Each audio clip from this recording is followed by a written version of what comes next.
আমরা মুসলমানেরা কতটুক পরিমাণের পাপ করলে দেখেন আকাশের সৌন্দর্য প্রকৃতি পর্যন্ত আমাদের থেকে মুখ ফিরিয়ে নেয়। আজকে আকাশের দিকে তাকাইলে মনে হয় আকাশের বাড়ি কান্নার আর্তনাদ কেউই শুনতাছে না। ওই দিক দিয়ে আবার আজকে দেখলাম ইসলির ভিতরে মনে করেন যে কাক পাখির দিক বা দিক ছুটাছুটি করতেছে, কান্নার আর্তনাদ ওদের কেউ শোনার মতো নাই, কান্না করতেছে আর চারোদিক দিক বা দিক ভাবে ছুটতেছে। আমাদের ফিলিস্তিনের মুসলমান ভাই বোনেরা দিক বা দিক এদিক সেদিক ছুটাছুটি করছে।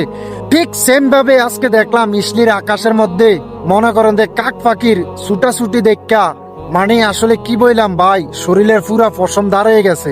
আল্লাহ পাক রাব্বুল আলামিন যে দুনিয়ার মধ্যে যে কি করতেছে আসলে তা বোঝা বড় মুশকিল। এতে দেখেন আকাশের দিকে তাকাইলে খুব কষ্ট লাগে। আকাশজন মনে করেন যে বাড়ি কান্না বুকের মধ্যে সাফাতিয়া ধরে রাখছে।